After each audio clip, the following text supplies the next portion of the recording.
I came in because I knew what she was asking to do. I knew you weren't quite getting what she was asking. Ed, I'm starting now. Ed, we can hear you in the background while we are letting the participants in. Welcome, everybody. It's so great to see everyone. We're going live. To you, Shiva. Yeah, thank you, Ani. Namaste, good evening and welcome all. My name is Sivakumar Kasetti and I'm one of ASIFA India's core committee member. I would like to take this opportunity and introduce my other core committee members. Bill Dennis, Saraswati Vani Balagam, Sesha Prasad, Sanjay Ji, Ramakrishna Polinagaru and Vinod Garu. I would also take this opportunity to thank all our event partners, SIGGRAPH Asia 2020 Virtual Conference, CTN Expo, NSE, and MESC. We also would like to acknowledge and thank our media partners, Animation World Network, AWN.com, Animation Magazine, and AnimationExpress.com. Oh, sorry. So we have a lot of our ASIFA India city coordinators and evangelists from different cities across India. And they have been really helping us a lot. And we can't thank enough. And this would not be possible without support from all our coordinators and evangelists. Thank you very much. And now I would like to request Sanjay Ji to take over. So Sanjay will be speaking for a couple of minutes now. Then he will invite you, Ed. Sanjay Ji, are you there? Are you? Am I on camera now? Yeah. I'm sorry. So I think we have some technical problem, and my colleague has dropped out. So please give us like a minute. He should be joining us any minute. Okay.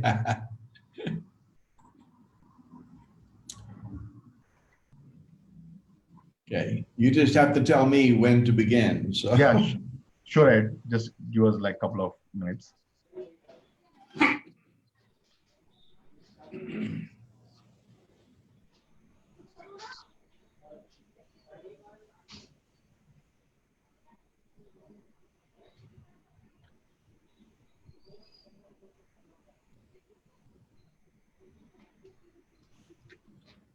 Sanjay Ji, can you please begin?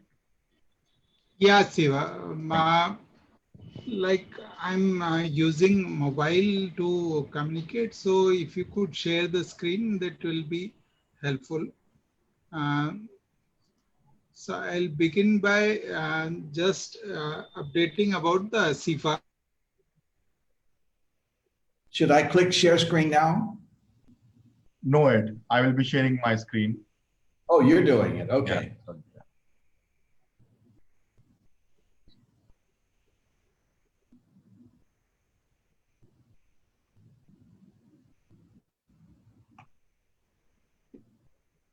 Sanjay, you can continue. I will start sharing the screen.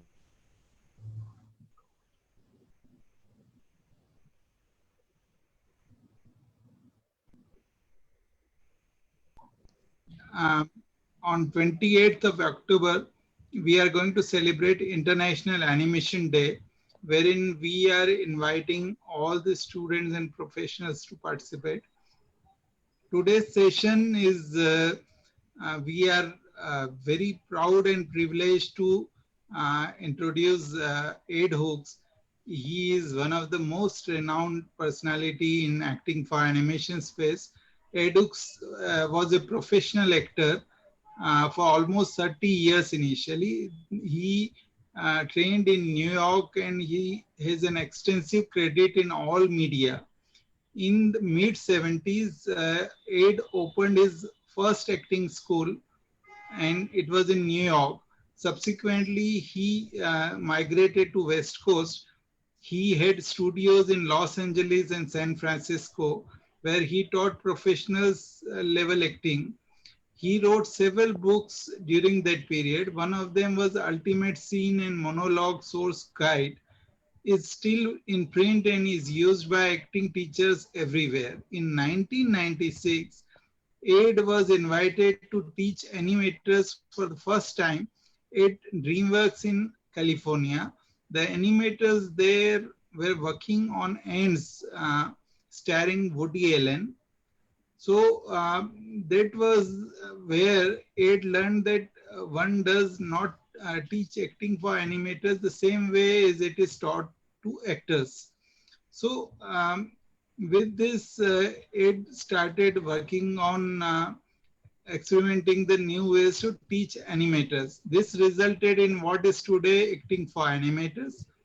Ed Hooks wrote the book Acting for Animators, which is today available in 4th revised edition, published by London-based publishing house. In 1996, further, Mr. Hooks has taught his master classes in more since 96. He has taught in almost 2 lakh students in around 35 countries. He has literally taught the generation of animators. He has taught for most major animation studios and gaming companies, and is one of the most in-demand professional speaker at all the animation events internationally. He has presented several times at SIGGRAPH and is also at Game Developers Conference. In Stuttgart, Germany, he is on the program board for the huge FMX animation event that takes place each May. In addition to his Acting for Animators Masterclass, Aid has worked as a consultant on story for the development of several several feature films. And most recently, he has published Ed Hooks Acting for Animation instructional video online. You can find him on Facebook, and he has a Patreon page. Ed and his wife Kelly, they are currently living in Lisbon in Portugal. He has been an important part of the entire entertainment industry for 5 decades now, and is generally acknowledged as one of the most respected acting teacher. This is my proud and privilege to welcome Shri Ed Hooks on this session. Ed Hooks, please. Thank you very much. Thank you. Am I on camera? Is everything working okay? Yes, Ed, it is all great and lovely. Now, whenever you wish, you can share your screen and you can take on the floor. And once Okay. you are done, we will get to the Q&A in the end. Okay, I will share the screen now.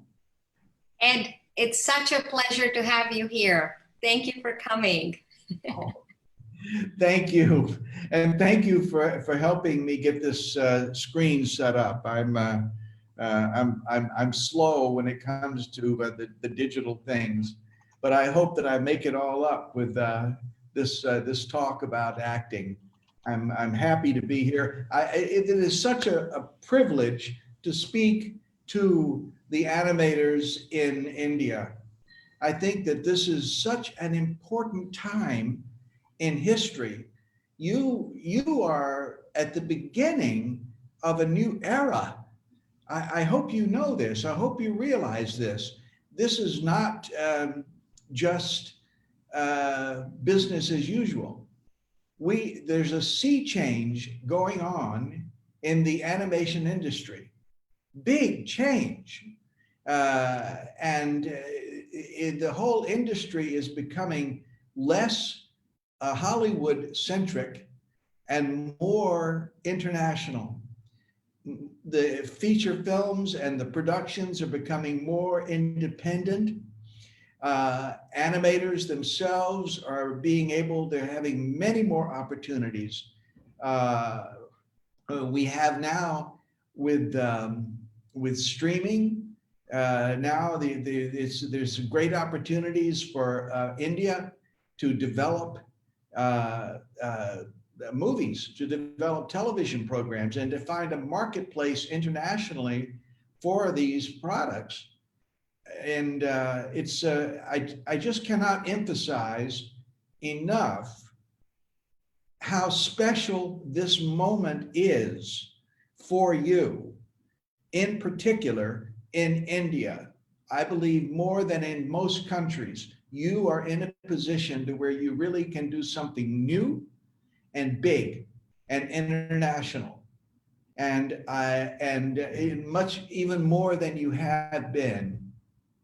And that's why I'm very pleased to spend a little bit of time. Let's talk about acting. Acting has been put on the back burner in animation for ever since the days of Walt Disney.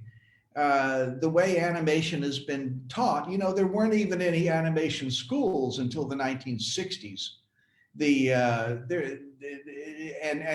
way that animation is generally taught is they say, okay, we will work with the technical aspects. We'll teach you how to do the animation, the hip and the spine and the neck and the this and that and everything, and walk cycles and all that. And then at the end of it all, they'll say, oh, why don't you take an acting class? Well, let me tell you, this is not enough acting. You need more acting than this. There was a very famous acting teacher in New York named Sanford Meisner, who's deceased now, but a very famous man. And he was asked one time, how long does it take to become a good actor? And he said, maybe 20 years if you work at it a lot. Another, Malcolm Gladwell, wrote a book called Outliers. And in this book, he said that to achieve a professional status in anything requires about 10,000 hours of work. I come in and I teach acting for Animators Masterclass in a studio, and I'm able to give the ideas. I'm able to show you some things. But I think that we're at a point in the industry where you will be very smart to make this part of your ongoing work, that you don't just take an acting class, because you are storytellers. And as such, you have a shamanistic base. People look to you for knowledge, for understanding. And so your position in the world is most unusual. You are not an actor. Okay, let's get this straight.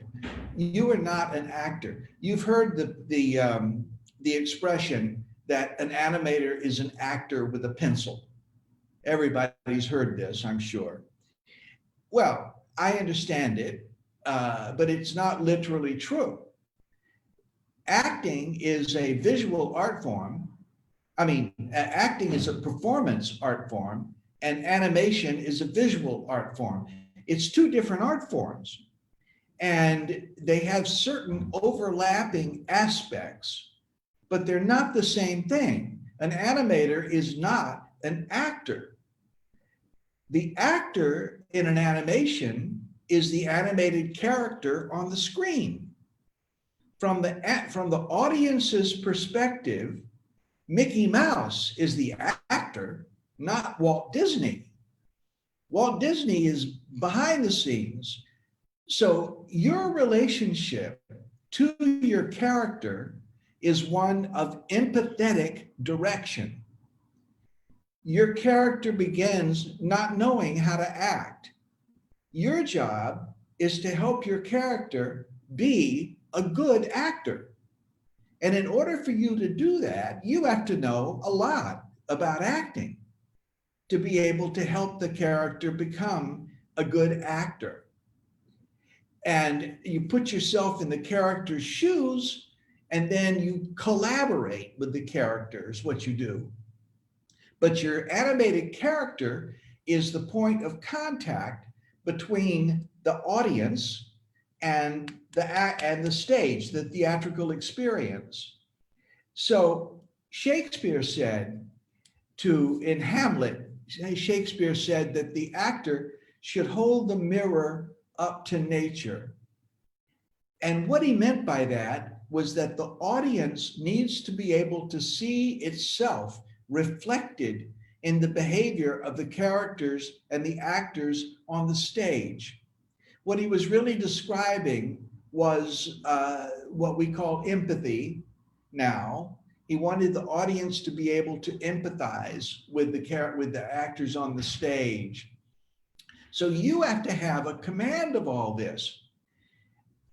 A side note, back in the 1930s, they thought, let me put it this way, when Walt Disney got ready to make Snow White and the Seven Dwarfs, he knew that it wasn't enough for the characters to just make the audience laugh.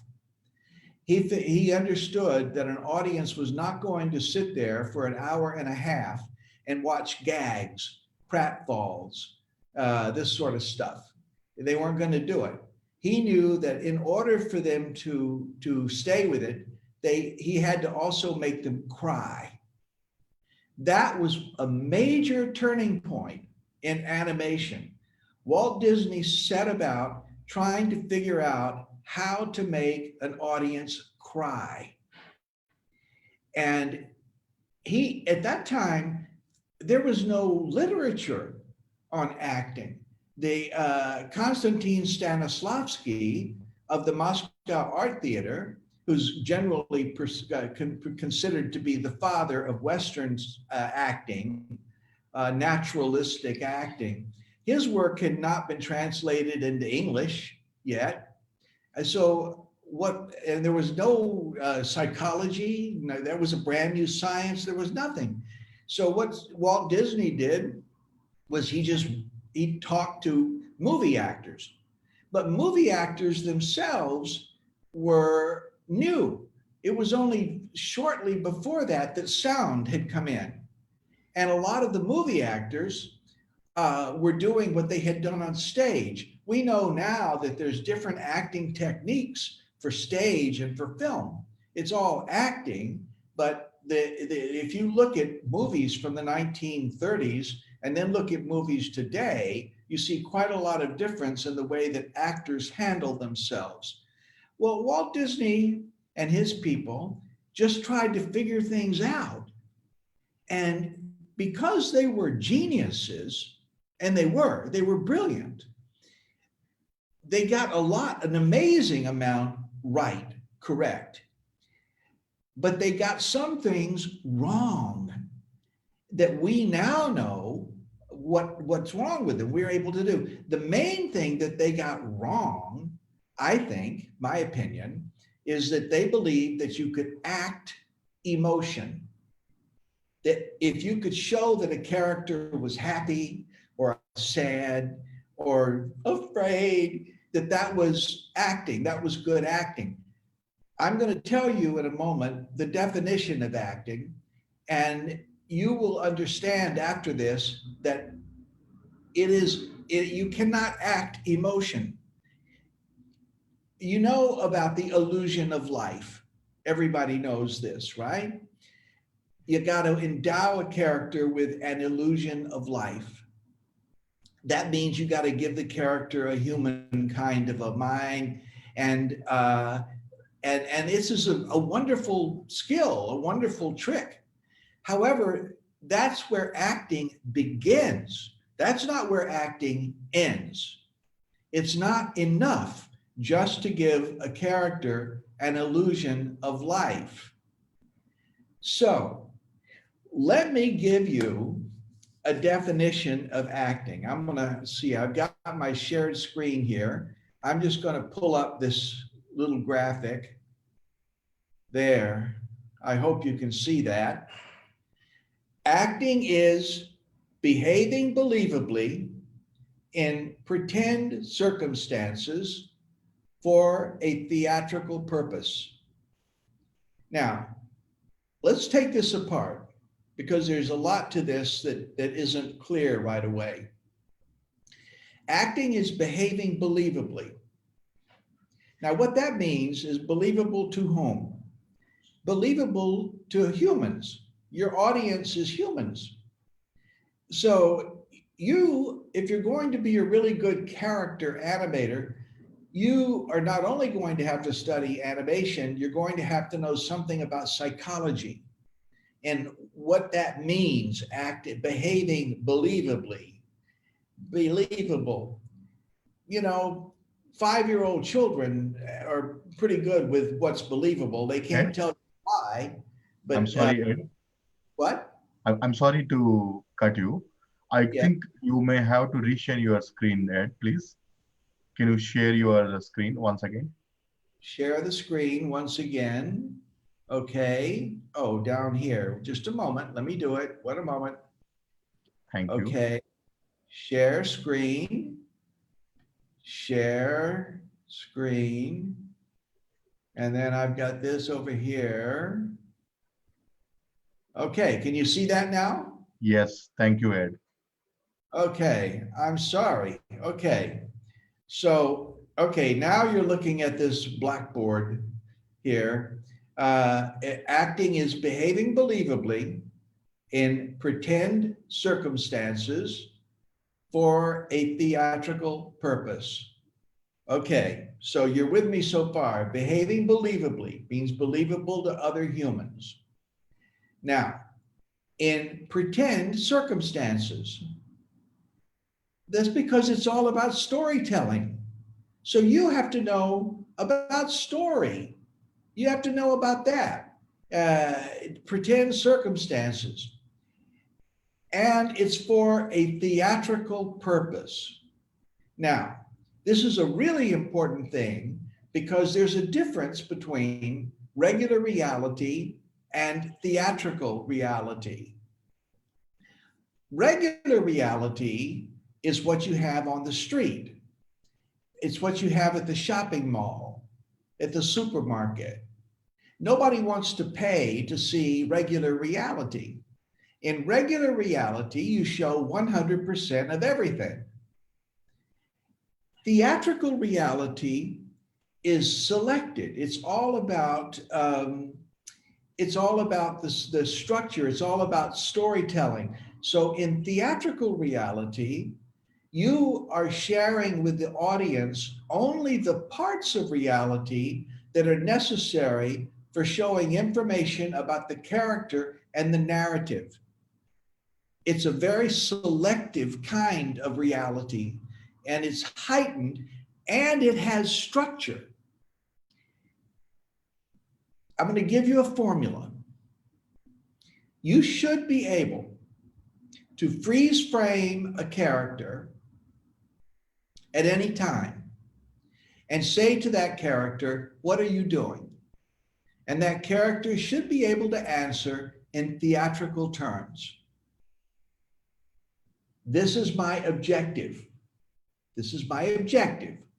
This is the action that I'm playing in order to achieve that objective. And this is the conflict or obstacle that I'm overcoming. Action in pursuit of an objective while overcoming an obstacle. Have you got that? You write that down because that formula is a really, really important one. When you're watching movies, once you get this formula in your head, when you're watching movies, you're going to find that when you drift away, when you start, your mind wanders away and you're thinking about what I'm going to have for dinner or whatever. If you force yourself to look back on the screen at that moment, I can almost guarantee you that the movie has just violated that one way or the other. As soon as it's violated, the audience will begin to pull away. This is why you cannot just act emotion, because there's no objective. It doesn't fit a formula. It's just emoting. It's just showing an emotion if you only act emotion. Let's take it apart about the action in pursuit of an objective while overcoming an obstacle. The objective should be provable. So I live in Lisbon, Portugal, if you want to come and visit me, that would be your objective, and you will know whether or not you got here, right? It's provable. Either you got to Ed's place in Lisbon, Portugal, or you did not. Okay, so your action is anything you do to get to Lisbon, Portugal. So you go online and you order up an airplane ticket. Okay, that's an action in pursuit of your objective to get to Lisbon, Portugal to see Ed. You go to the airport, you go through luggage, you do all this stuff, you get on the plane, and if you fly to Lisbon, I'll come and meet you at the airport, and now you have successfully gotten to Lisbon, Portugal, but that would not be theatrical. It would be regular reality because there's no conflict. There's no obstacle. In order for it to be theatrical, you have to have a hijacker. You have to have an engine go out. You have to have weather problems. You got to have something happen that gives some conflict. Conflict doesn't have to be negative. It usually is, but it doesn't have to be. Think of it as just something to be overcome. You can be in conflict about good things. You can be in conflict about whether to vacation in Paris or Rome. You can be in conflict about whether to go out on a date with this person or to go out on a date with that person. You can be in conflict about wonderful things. So the point is that you need to have conflict. You can't just have happy people doing happy things for happy times and no conflict. Your audience is not going to stick with you if you do that. So to get to Lisbon, you've got action, you've got an objective, and then you just need an obstacle. There's only 3 kinds of obstacles. Conflict, another word for conflict, by the way. It's just that conflict, as I said, doesn't have to be negative. You've got conflict with yourself. Conflict with yourself is, yes, I will, no, I won't. Yes, I will, no, I won't. Conflict with the situation. Well, I want to go to see Ed in Lisbon, but I don't have money for a plane ticket. Now you've got conflict with your situation. Conflict with another person. Your partner says, hey, you go to Lisbon to see Ed and I'm going to be very angry with you. Now you've got conflict with another person. So you can have, the conflict can change and shift around. You can have more than one kind of conflict. The problem happens when there's no conflict at all. This, by the way, is why the movies that are made in Bollywood are so entertaining, but they don't travel really well a lot of times in other countries. And part of the reason is some of them are very happy, and people are all of a sudden singing, dancing, and laughing and carrying on for some long period of time. Your audience in international markets will not stay with that for a whole long time. This is the reason why those movies don't travel all that well. They're very successful in India, but once you start taking them someplace else, you run into some trouble. So we'll talk more about that as we go. So, okay. Have you got the definition now of acting that's clear for you? Acting is behaving believably in pretend circumstances for a theatrical purpose. You should get to the point where this stuff is second nature for you. That when you're watching a movie, that you see the performance and you know how to do it. Let's talk for a minute about why it is that we watch movies at all, us humans. We're going to talk about humans now in general. Why do we do it? Think about if you were a Martian and you were looking down on Earth, Why are these people getting together in a theater? Why are these people getting together at a movie, at a cinema? What on earth are they doing? Why are they doing this? Well, they're doing it because they are learning survival skills. See, nature, we had this very large brain, and we're very different from other kinds of animals. Humans are very unique. We are the only animal that can contemplate our own mortality. No other animal can do this. We know that we're going to die. We just aren't able to understand what it's like to be dead. But we think about it. The day that your dog or your cat dies is just another day for them. Not a particularly good day, but it's another day. They're not able to think about their own mortality. Humans are the only animal that can know something is wrong for them and still do it. Yeah. If you give a cigarette to a dog, that dog isn't going to do it again. I mean, maybe you can mess with the dog's head, connect it up with food or do something, but the dog is not going to smoke cigarettes. The animals that are instinctual like this are incapable of making choices that are against their own best interest. Sometimes I get into conversations with people about whether or not humans have instinct. What is instinct? We're driven by our brain, this large brain, and we can make mistakes. The fact that we can make mistakes is why there is theater. That's why there is acting. Your audience is very interested in why and how the characters on stage or on the screen are trying to survive. All humans are the same. You and me and everybody around you is exactly the same. We're all the same. All humans are born the same way and they die the same way.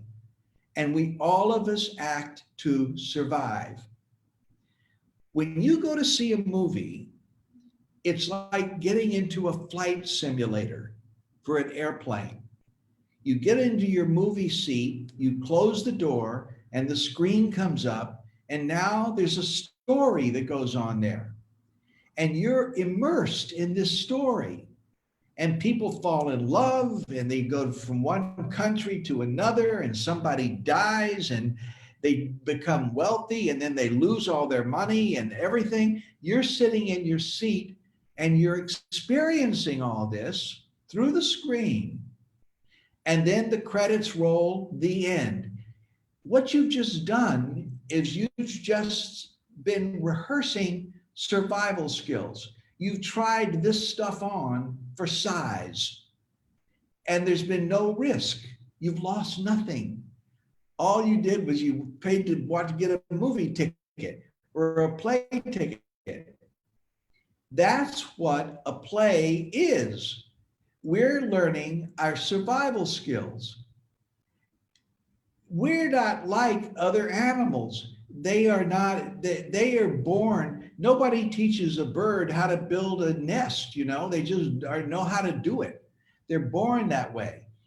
Humans, we are actually born before we're ready to get born, if you ever think about this. And it's because of the size of our brain. We have this very big brain. If you follow evolution and evolutionary psychology, you know that there's a purpose for everything. Everything has a purpose. And you say, your thumbs have a purpose, your toes have a purpose. And you say, why do humans have this very big brain? Well, and this is the reason why humans are born before they're ready to get born. Because if a baby stayed in the womb long enough for the brain to develop to the size it needs to be, then the baby would not fit through the birth canal. So what happens is we human babies are born early, and then that's why the human babies are helpless for so long. Other animals, if you think about it, they get born and within 6 months or something, they're ready to. Humans, not so. We go for years having to be taken care of. And we learn it's because of this brain, the size of the brain, it's evolution. So we cannot learn all of our survival skills from direct experience because we have to worry. Let me put it this way. Let me talk about dogs and cats. If you watch your cat at home, you'll see the cat will play, and when they're playing, they'll stalk the prey and they'll creep up on it, and then they'll pounce on the prey, and then they'll wrestle with it. What your cat is doing is rehearsing survival skills.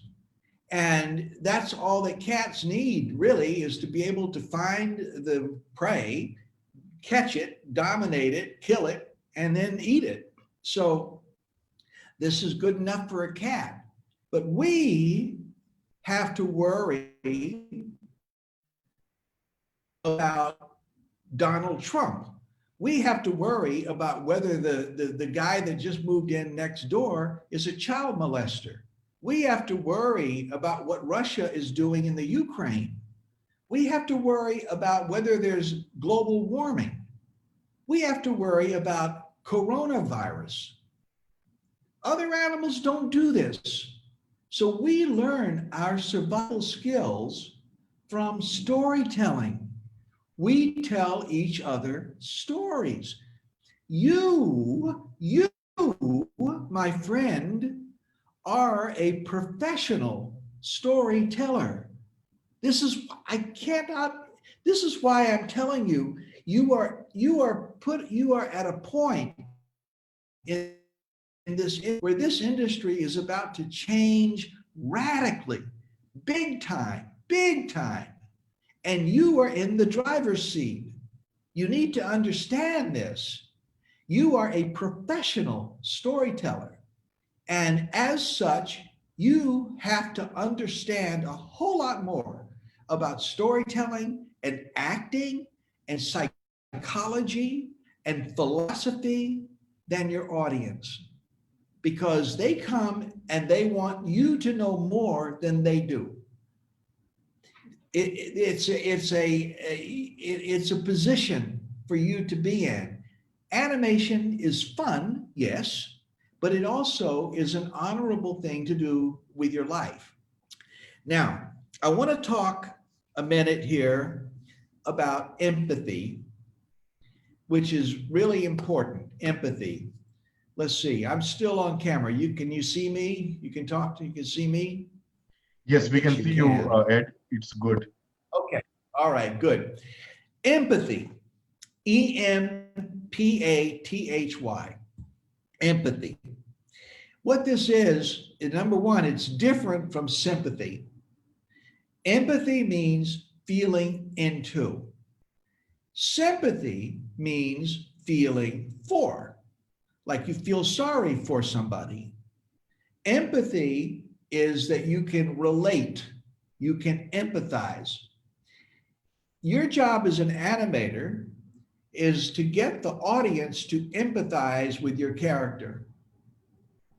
That doesn't mean that you have to approve of your character's behavior. But remember that your character, just as all people in the world, your character is the hero in his or her own life. Your character is the protagonist in his or her own life. I said a minute ago, we make mistakes. Humans are able to make mistakes. Your dog or your cat cannot do that. They can't make mistakes. They just do what they do.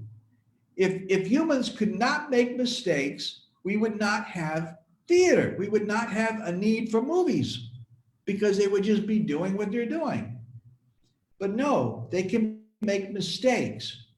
But if you have a character, for example, that's a villain, a real evil person, remember that this person does not think they're evil. This person thinks they're a hero. This is everybody is a hero in his or her own life, and all of us are acting to survive. All of us are acting to survive. So your job with a character is to get the audience to see and empathize with how this character is surviving. Now, and failing or succeeding, it doesn't matter. That has to do with the story. In order to understand empathy, we need to talk a little bit about emotion. Everybody, all humans have the same 7 core emotions: happy, sad, angry, fear, contempt, surprise, and I forget the other one right now, but I always get it. I'll have it for you in a moment, but there's 7. That all human babies are born with the capacity to express these same 7 core emotions. Now, the definition of emotion, you know what an emotion is, right? This is one of those things. Everybody knows what it is, but try to define it. An emotion is an automatic value response. Simple as that. Automatic value response. So, for example, you and I both have the emotion of fear, but what causes you to feel fear may be different from what causes me to feel fear or the person sitting next to you to feel fear, because it's a factor of your values, your personal values, the experience in your life, how things have happened, your education, your family, how you've been raised, all these things. This is what causes you to have the values you've got. Every character that you're animating also has these values. Your job is to understand the character's values, and then with this empathetic direction, you help the character act to survive. You understand what I'm saying? So there's the 7 core emotions. Now there are thousands of feelings, thousands of them. Like if you say to someone, I love you, you experience that as an emotion, don't you? You say, I love you. You feel like this is an emotion, but really, love is a complex, it's a bunch of judgments. Think about this. Love has in it happy. It also has in it some fear. It has in it surprise. It has in it a lot of different things, anger sometimes. There's a lot of different things. There's judgments. You make a judgment about whether the person you're in love with is honest or not, is generous or not. There's so many things that go into I love you, but you experience it as emotion. Now, we're back again to evolution. What is up with these emotions? An emotion is an automatic value response. Now, empathy, we only empathize with emotion. This is why you sit in a park and across the way you see somebody who's sad and maybe they're crying. You don't know what they're crying about, but you recognize that emotion in your own self and you empathize with this. You see this. It isn't a story because we don't know what they're crying about, but it is empathy in a raw sense right there, to see somebody and you see them and you bounce what you see into your own self. And then you feel this, and that's the empathy. That's the way this works. Empathy is a survival mechanism. We have to live in groups, us humans. The individual person who goes off into the desert and is alone is not likely to have many children, and that person is likely to die earlier. we need to live in groups, but it's not easy to live in groups. And the reason is because each of us has our own values. And so your ways of surviving may actually be a problem for me. What you think is going to get you along the best may be a problem. This is why you get somebody who's a criminal. They're robbing stores or whatnot. Well, this is a problem. But if you were to stop them as they're leaving a store with a bag of stuff, and you say, why do you do this? They're going to tell you why that was the thing that they needed to do at that time. And you say to them, you're just going to go to jail. This is a silly thing to do. You shouldn't be robbing a store. They're going to say, yeah, but the store has insurance and it'll be okay. And I got to get out of here. I'm taking my bag of goodies. And you're sitting there saying, well, this was stupid. This was a dumb thing. This person is robbing a store. Okay, so what you've got are two different value systems running up against each other. So you make notes for yourself about how to behave around that person. Empathy is all about how to relate to each other's values. Empathy, if you think of it like in a tribe, okay, a primitive tribe, empathy is how you know that a member of the tribe is ready to mate. Empathy is how you know that a member of the tribe is dangerous, is a problem, somebody to avoid. It's all about empathy. Empathy is like a sense of smell. We're born with it. It's a necessary thing for survival in life. Now, there's some people who have trouble with empathy because their brain is broken. Sociopath, psychopath, these people, serial killers, they'll kill a bunch of people and not have any problem with it because they're not empathizing. They're broken people. But empathy is essential for us. Now, I'm going to play a clip for you because you need to understand that you cannot empathize with yourself. This is a really important thing. You can only empathize with other people. And this is the people that I work with at the video game companies. This is a big deal for them because a player cannot empathize with their own avatar. This is why they're developing the NPCs, the non-player characters. And then your avatar can relate to the non-player characters, the behavior, but you cannot empathize with your own self. I'm going to show you a clip from WALL-E, the movie WALL-E, which I think is a brilliant clip. Yeah. And yes, was somebody going to say something? Yeah, Ed, Shiva here. So we would request you to share your screen again before you start sharing the WALL-E clip. Okay, I'm sharing the screen. Thank you. Sharing the screen. And now I'm going to play. Let me put this away.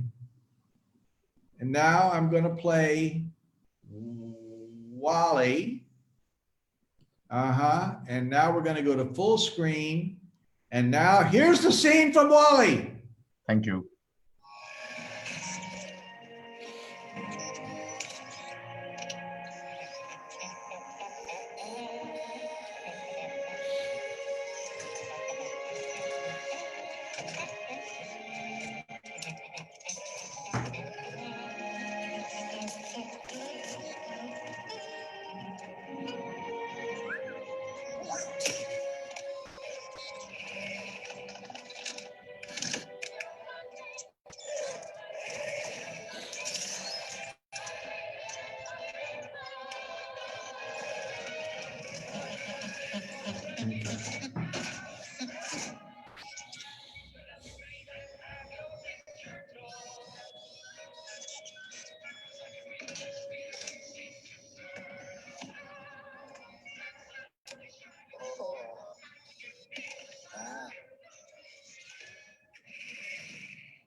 So beautiful. Let me stop sharing that just a moment. Okay, we'll come back to that in just a moment. Can you see me now? Yes, Ed, it's all good. Thank you. Okay, you can see me now. Okay, all right. There's a couple of things I want to point out to you, and then we can play that clip one more time. Put yourself in the position of the people at Pixar. You've got here a robot at the beginning of this movie. It's a mechanical thing. It's a bucket of bolts. It's not a person. It's a robot. But you know that this character is the lead character in your movie. And so you have to get the audience to empathize with this character. How do you do it? Well, the first thing you do is you endow it with a human-like brain. And so the beginnings of that scene right there, you notice how everything is organized. He collects things and he puts them into categories.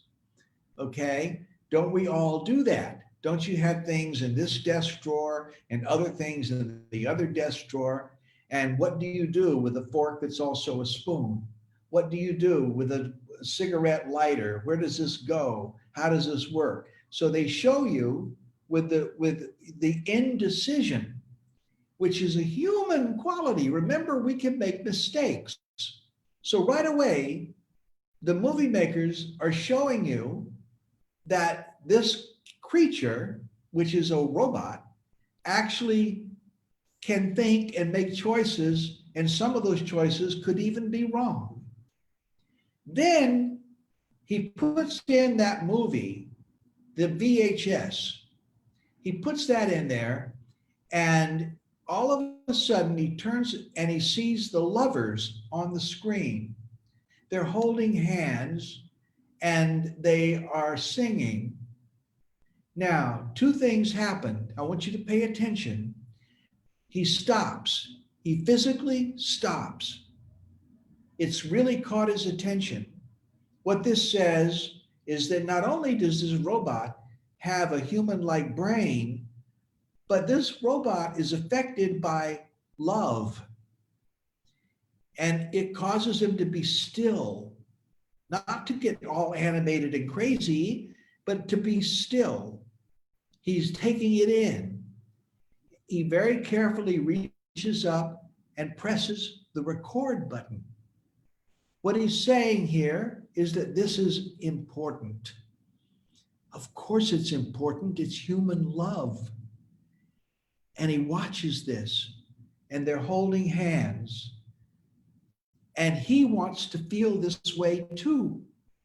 And so he tries to hold his own hand. And do you recognize how you feel when he tries to hold his own hand? Doesn't it affect you? You go, oh, because you know, and I know, that you cannot fall in love with holding your own hand.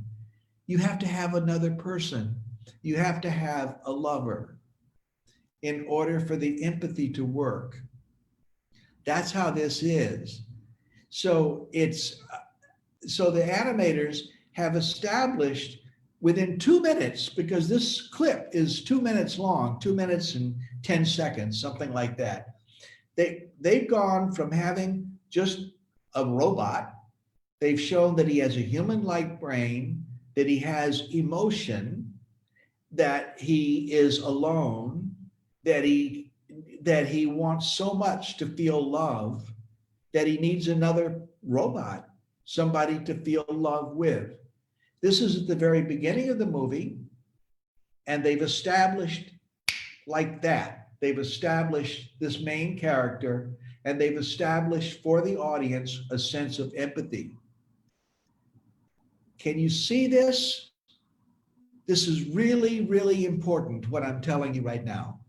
I said at the beginning of this talk that your job is to create in the audience a sense of empathy for your characters. The audience needs to see itself reflected in the behavior of the character, even if that character is a robot. Brad Bird had the same challenge in The Iron Giant. What do? You got a robot. That whole scene in The Iron Giant with rock, tree, all that is all establishing that the robot can think like a person, has emotion, all of that. Let me play this clip for you one more time, if I can find it. What did I do with it now? I've lost the clip. Where's the clip? Here, I'll pull it up on this. Wait a moment. Wally. Please share your screen. There it is. Here it is. Okay, you ready? Can you see that? Please share your screen, Ed. Oh, share the screen. Okay, wait a moment. Okay, escape, share screen. Okay, here it is. And here, oops, share. And there's, okay, and we go to full screen. All right, and here we go.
Isn't that something? Isn't that something? See, and somebody like me who spends a whole lifetime, you know what I said a minute ago, how long does it take to be a good actor? How long does it take? I have been doing this for 50 years. 50 years. I was an actor for almost 30 years, and then I started working with animators 20 years ago. So I've been doing this for way longer than 10,000 hours. So when I see a movie whether it's live action or animation, I see performance. I can't help it. It's automatic for me now because I've worked at it so long and because I've spent so much time trying to explain it to people. You too can do this. I just want you to know I can give you formulas, but you have to see performance. You have to get to a point where you're looking at it and you see it, and when something is not right, a red flag goes up. My wife, we've been married for 38, 39 years. I forget, 38 or 39 years. I'll look it up. It's, it's hard for her to watch movies with me because I see the acting. And I'll sit there and I'll say, hey, this scene the guy has no objective. No objective. But he's not doing anything. He's just talking. He's just talking. And, acting has almost nothing to do with words. It has to do with intention. You have to be doing something. Action, emotion tends to lead to action. We want to see what the character is doing. We don't want to just sit there and watch a character feeling. You can't act emotion. It's not enough. Emotion leads to action, and the action has to do with the character's values and how the character is trying to survive. Well, you too can do the same thing that I have done. You just have to work at it. It just takes more than, a little acting class. It takes more than that. You have to devote yourself to actually learning about this. So I have come to the end of an hour of lecture on this, I think, haven't I? Is that right? Yes, Ed, we can, if you're fine, we can start taking the questions whenever you are ready. If anybody has any questions or comments, then I'll be happy to address them. Sure, Ed. We do have some interesting questions, but before starting the questions, I would like to request everyone to take a minute and express your excitement, because we have got so much knowledge and wisdom from you, Ed. So we would like to send the messages and do an applaud for you. Well, this is, for me, it's a great honor. It's a great privilege for me to spend some time with you. At this point in your career, it is, if you think about it, it was only 28 years ago that Toy Story came out. 28 years. Now think about the next 28 years. 28 years from now. Look how far the industry has come in 28 years. Look at the difference between Toy Story and Coco, and look at how far it's come. Now think 28 years from now.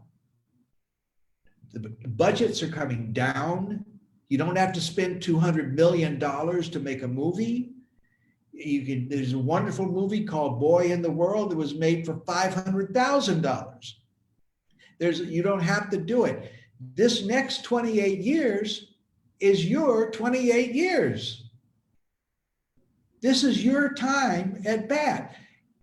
I don't want you to just try to do what Walt Disney did.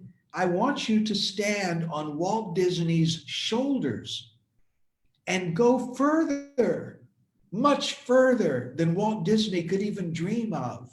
You are taking us to the next level of this art form. That's why it's such a privilege for me to talk to you. Somebody had a question. Who had a question? Ed, I just want to say that I don't know if you can read all the chat windows, but everyone is thanking you and applauding you on the site. So I know you could take a moment. So everyone is super excited to have you. And, thank you so much for doing this we have over 200 plus participants watching you right now. So I know, thank you, Ed. Well, thank you for having me here, and thank you for spending time for doing this. I mean, we covered a lot of stuff in 1 hour. I hope I didn't cover it too fast for everybody to. There's so much. Acting is a big subject, and also acting is an interesting subject because we are the only animal that in juvenile play can pretend to be somebody other than who we are. No other animal can do it. So acting for us is something that we're born with, and therefore everybody thinks that they already know how to do it. But the problem is when you become a professional, now you have to do it on cue.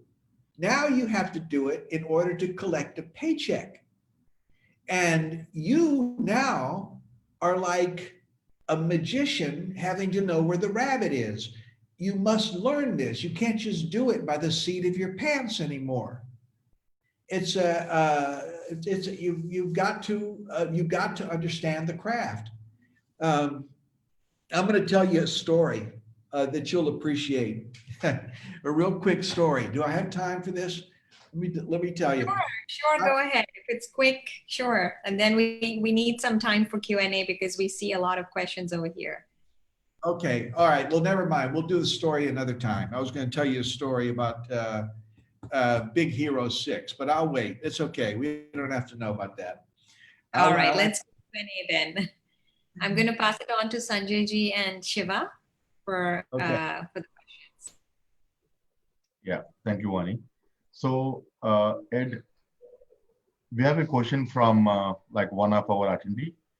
How to improvise acting skills in face for subtle action and movements without dialogue? Okay, I didn't quite understand. I need to understand. I don't see that question up there. How do you? I will send it to you in the chat window to you, Ed. So Okay. It's got easier for you. Okay, is You it read up the at the question top? now? Yeah. Okay, I see. I can see the chat. Tell me where the question is.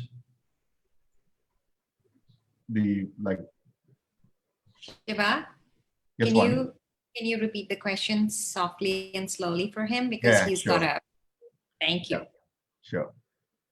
How to improvise acting skills in face for subtle acting and like movements without dialogue? Oh my goodness. I think maybe my audio is. I'm going to repeat it for you, Ed. How to improve subtle acting. Oh, how to improve subtle acting. And improvise. And improvise? Okay, improvising is something different. To improve subtle acting, you simply have to start watching people more closely. When my wife and I go to dinner sometimes, and before the virus, we would go to restaurants, and I'll see a couple sitting across the room, and they're having an argument, and I'm looking to see how their body is. I'm looking to see, are their eyes open? Are they making eye contact? Are they, is anybody, what are they doing with their hands? What I'm watching, and my wife, Callie, she'll say, will you stop staring? And I say, well, I'm working. And this is what I do. I stare for a living. And she says, well, it's rude. You got to learn a different way. But I think that we artists have a license to stare. Leonardo da Vinci was asked one time about the secret of his genius. And he said, the secret is knowing how to see. He didn't say knowing how to sculpt, knowing how to paint. He said, knowing how to see. So the answer to your question is that only you can train yourself to see nuance in human behavior. It's empathy with empathy. And you must relate to other people in an empathetic way.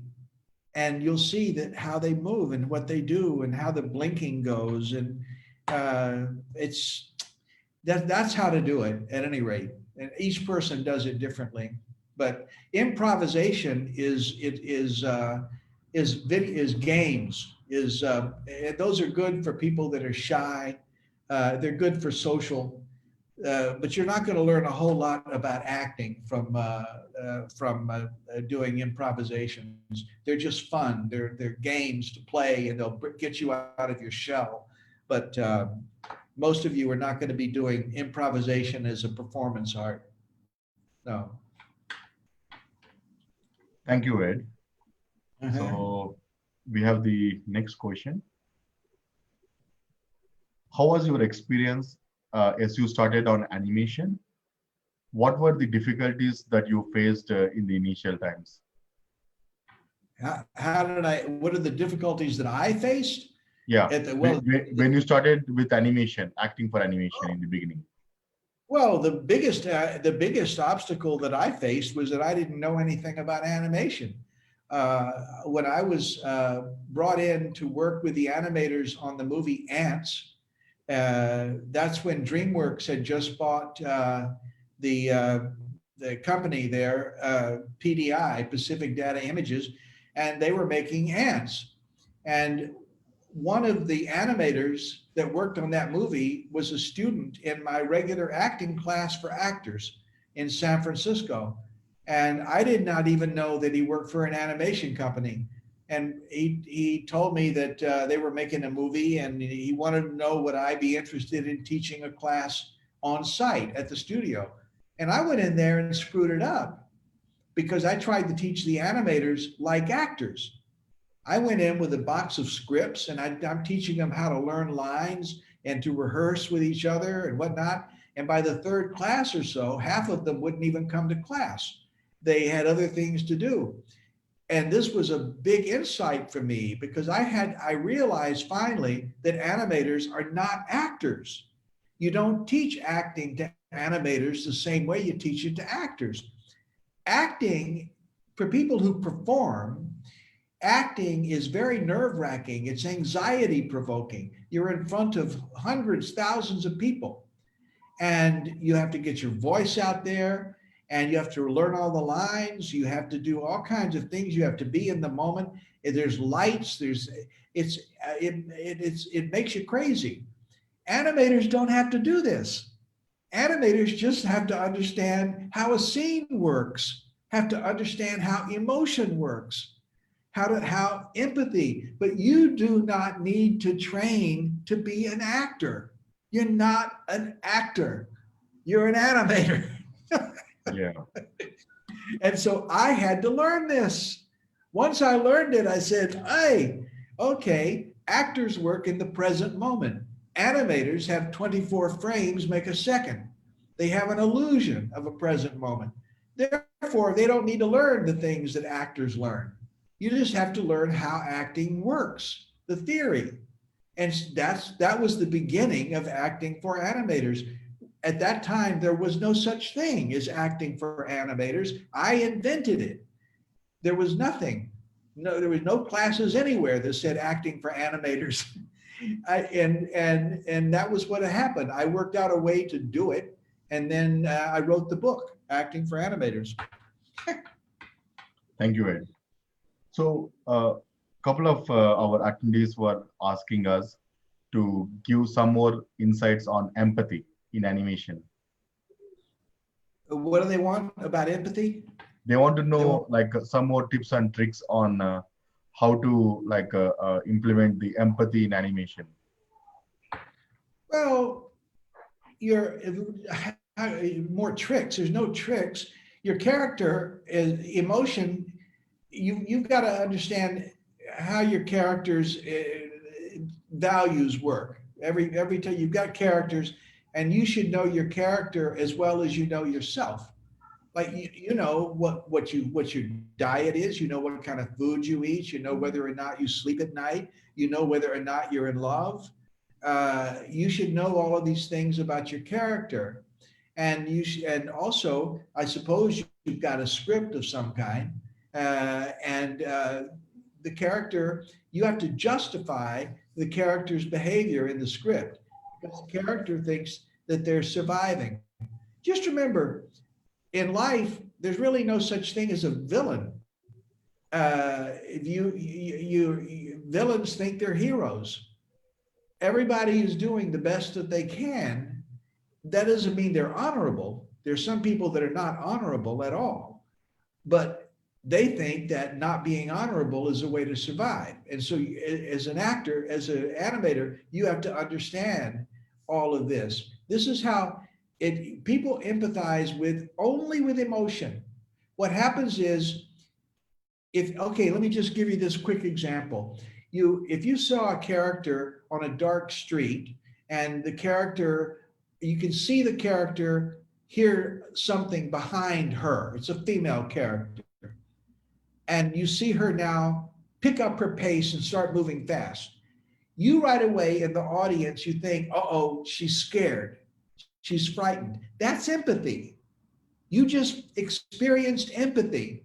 And now your next question is, what frightened her? What's she afraid of? She hears something. So now she's looking behind her. She's looking behind. And now the camera cuts to some man and he's coming up on her. Now you say, oh my God, she's really in danger. And now she'll start to run. And you're saying to yourself, run, yes, run. Find a policeman. And all of that is empathy. Everything is empathy. You see what a character is doing, and then with empathy, you look underneath the doing and find the emotion that probably led to what they're doing. Is the way it works. Correct. Sanjay ji, would you like to take any questions? Yeah, sure. There's a question that why is there conflict during acting for animation? Why is there conflict during acting for animation? Why is it complicated? No, why is that what you're asking? Conflict?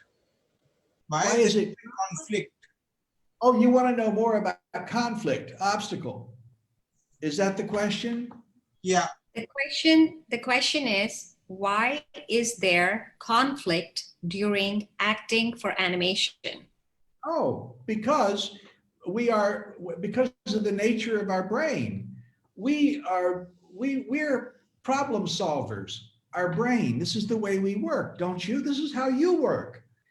You see something and you right away want to figure it out. What's going on? What's going on? Well, you go to the movie because you see you've got characters, they establish the character, and then something happens. And then the character has to deal with this thing that's happening. And they either survive or they succeed or they fail. It doesn't matter. It just has to do with the story itself. Okay. It's whatever story you want to tell. So you can't, a story without conflict is no story at all. There's no reason to be there. The audience wants to see the characters dealing with conflict in some way. Just remember that conflict doesn't always be negative.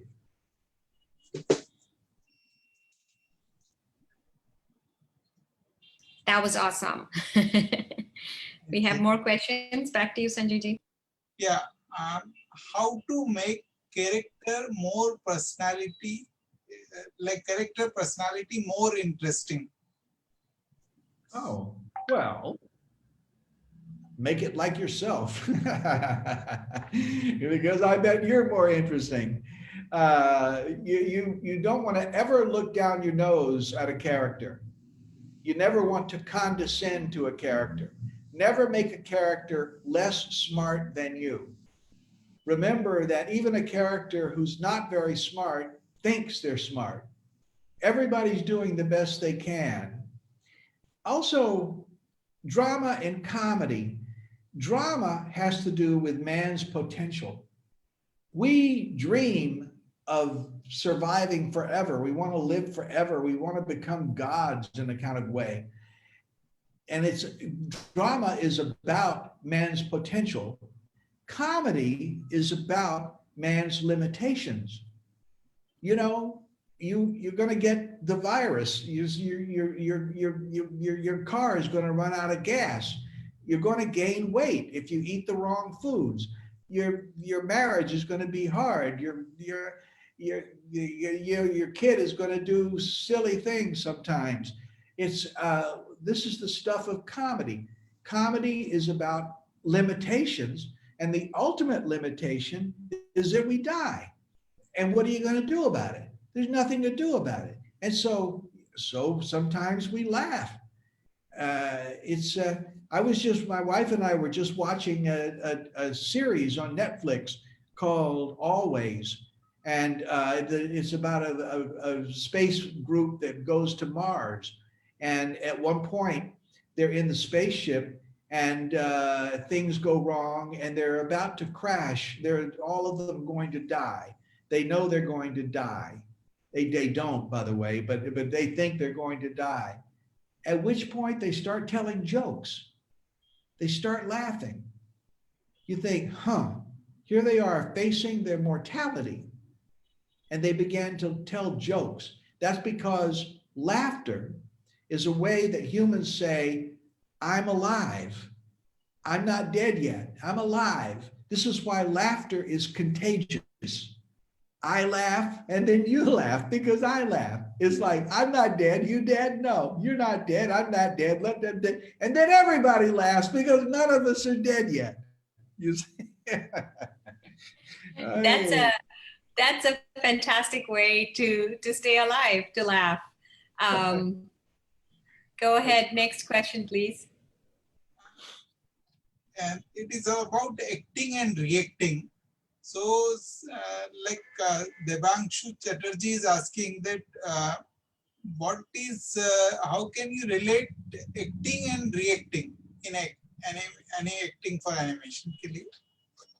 How can you do that? I'm sorry, I didn't understand. How can you relate acting and reacting in animation? Okay, how can you relate acting and reacting? How do you differentiate? How do you differentiate acting and reacting? How do you differentiate acting from what? From reacting.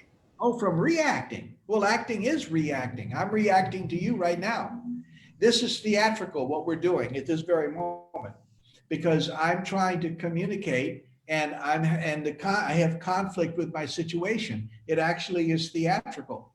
My conflict with my situation is I have trouble with the accent and I'm a digital idiot.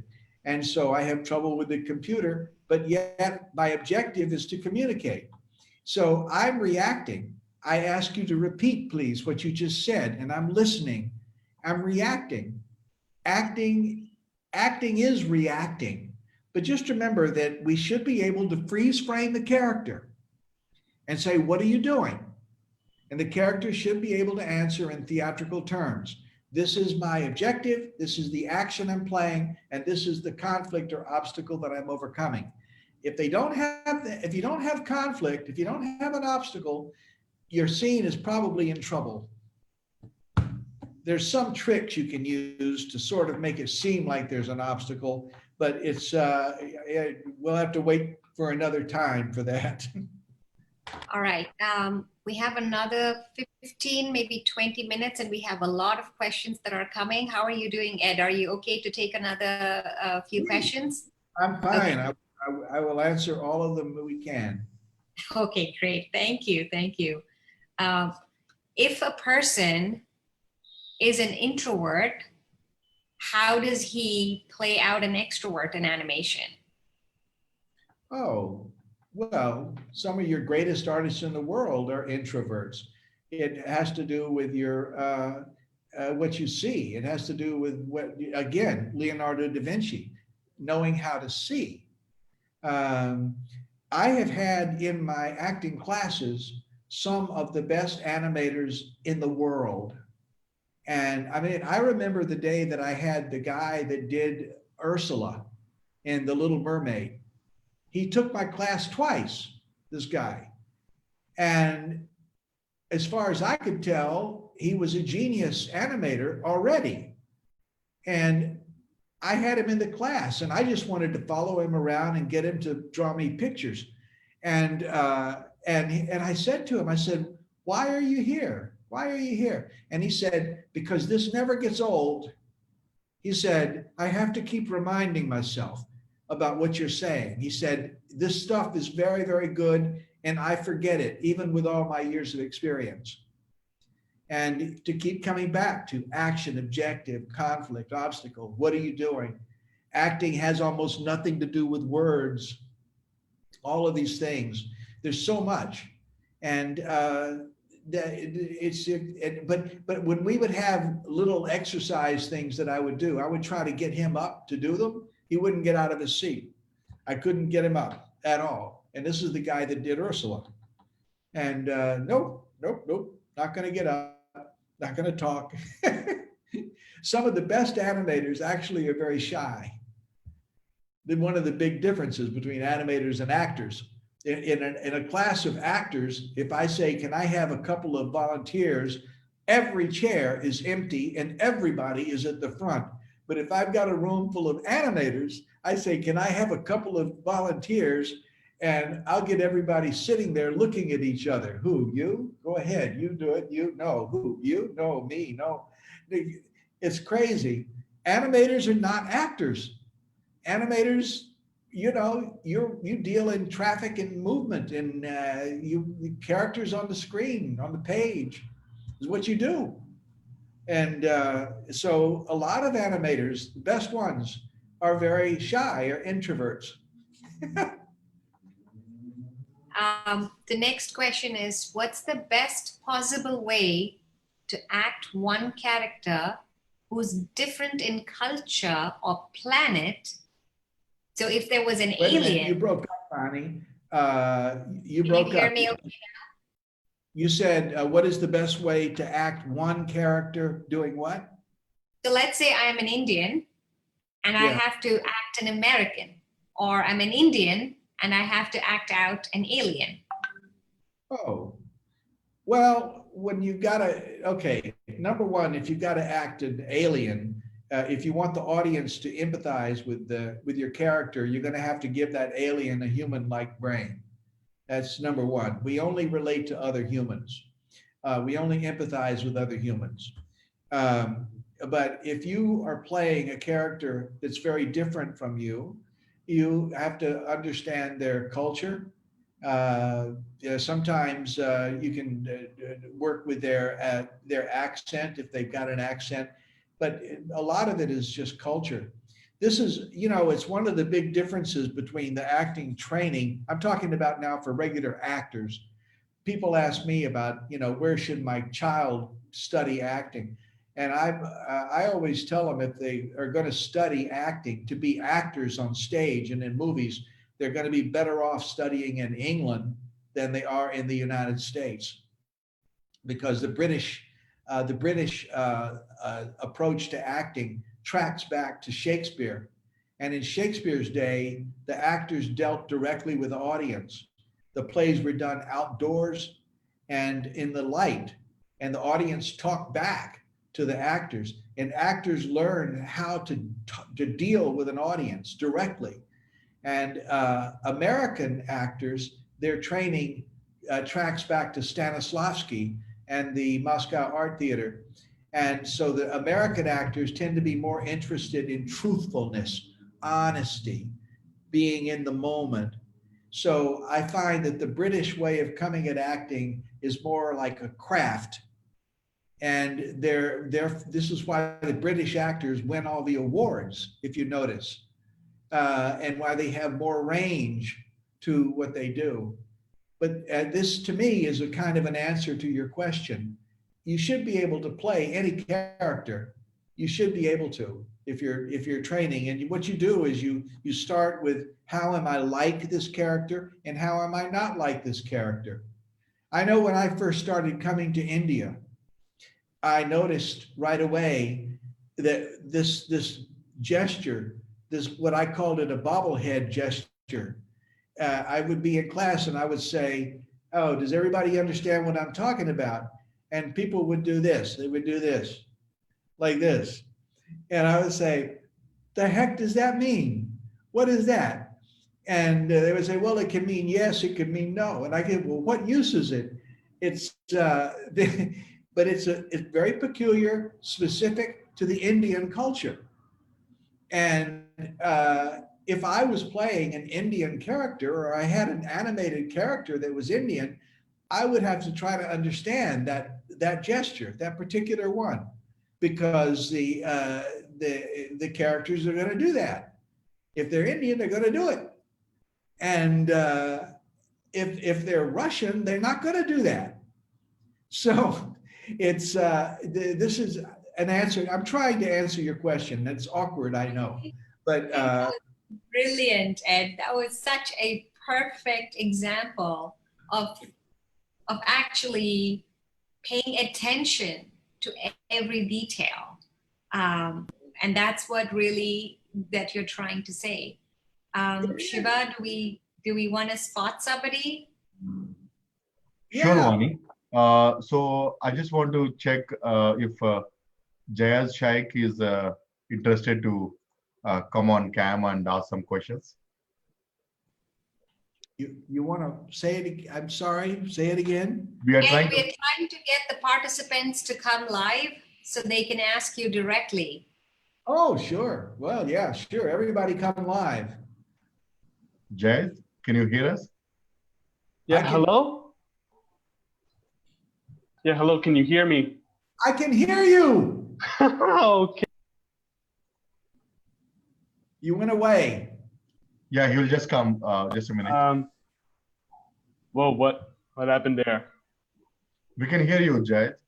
Oh, sure, let me just see here. Okay, so my questions aren't there anymore, so I can't exactly read all of them. But yeah. Okay, start my video. The side had a question. What are the common acting cliches you see in animation that we should avoid? Well, my pet peeve for animation is what I call over gesticulation. A lot of movement that doesn't have any reason for it, other than, I mean, I see these, for example, the 11-second things, these animations that people do. Oh yeah, that one. Yeah, that I've participated in a few of those. Yeah, I know what that is. 11 Seconds Club. Yeah, and they and a lot of times, I don't know, it seems like animators are taught that a character has to move on every syllable of every word. And so you wind up with who, me, all of this. And it's too much. The movement does not have a reason. I think it goes back to the 1930s. I think that's where it started. But I think you should try to find stillness when you can. It's like Miyazaki, and I understand anime is a different style of animation, but Miyazaki talks about Ma. He talks about the stillness in between. Great musicians will talk about this. They'll say the music, the drama in the music is not in the music itself, it's in the pauses in between. Animate the thought. Animate the thought. And instead of animating all the time the body moving around, we're very interested in characters thinking. I can tell you, by the way, in the first Lord of the Rings movie, the character of Gollum, I know the animator that was the lead animator on Gollum's face. And he said that what they did was, because they could not get the motion capture to work on the face for the first movie. And he said they took the script and they reformatted the script on Gollum's scenes. So they pushed all of the dialogue and the camera directions to the right-hand side of the page. And then on the left-hand side of the page, which was now blank, they took a pencil and next to Gollum's lines, they wrote in Gollum's thoughts. And then they animated the thoughts. I think that's brilliant, and I don't know why everybody doesn't do it every single time. Animate the thought. It's probably the most important acting lesson that you're going to get. Animate the thought. All right, who's our next person ready to ask a question? Okay, thank you. Thank you for answering my question. You're welcome, Zaid. So, yeah, we have like someone asking to come on cam. Do I have what? So just give me a minute. Ed. Sure. At the time, I'll ask one question. Someone is asking, what is the best movie to study and learn from?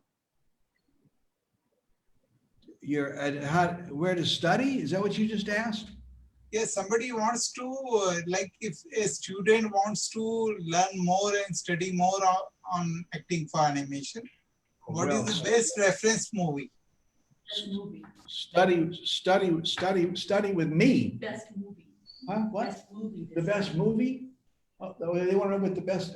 Well, the Iron Giant is my favorite, and also The Grave of the Fireflies. I admire very much. I believe that that movie, which was made in 1987 by Takahata, I believe he was pointing the way for where we're going over these next 25, 28 years. I believe we're about to see a lot of adult themed feature animation. Because if Hollywood loses its grip, Hollywood has been using animation to sell toys and products and theme parks, merchandise. That's what's happened. And the art form itself of animation is really underdeveloped. And this is why I'm saying this is your job. You need to develop it. And I think animators need to demand that animation be held to the same high standard as live action. I see animated movies that have big problems in them, big problems. And then I talk to the animators, my friends at Pixar or Disney or whatnot, and I'll say, look here, this is a problem in the movie. And they'll say to me, oh, Ed, it's animation. Well, the heck with that. You got to stop saying that this is oh, Ed, this is animation. Martin Scorsese wouldn't be able to get away with this stuff. Don't let yourself get away with it either. You need to demand that you be held to as high a standard as Martin Scorsese. And when that happens, animation as an art form is going to fly. It's going to take off and soar like a bird. And that's why you're the ones. It's you. I don't know if you understand this. You're the one with the baton in your hand. It's time for you to run. It isn't enough. Ed, what was the movie, the second one? I heard Iron Giant, and then I lost the second movie that you mentioned. Yeah, The Grave of the Fireflies. Like the Grave, The Grave of the Fireflies. And it's by Isao Takahata. And it was made in 1987. And the interesting thing about that movie is that it takes place in two dimensions at once. It takes place in the real world and also in the spirit world. And both of them are on screen at the same time. That movie has been made live. That same movie, the information in it has twice been made into live action movies. And both times it failed because it only works with animation, that movie. And that's what I want you to be looking for, is stories that will only work in animation. That if you can tell it in live action, then go ahead and tell it in live action. Live action is cheaper.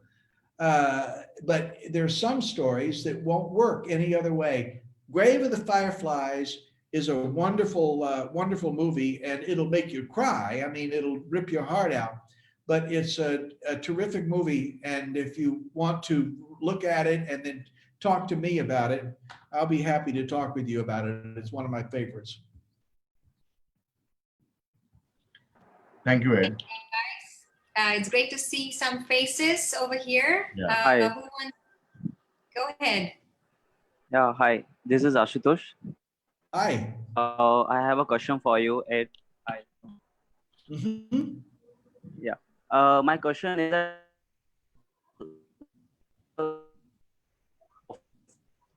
I You think froze. Asutosh has role some. in acting. You froze. I didn't hear the question.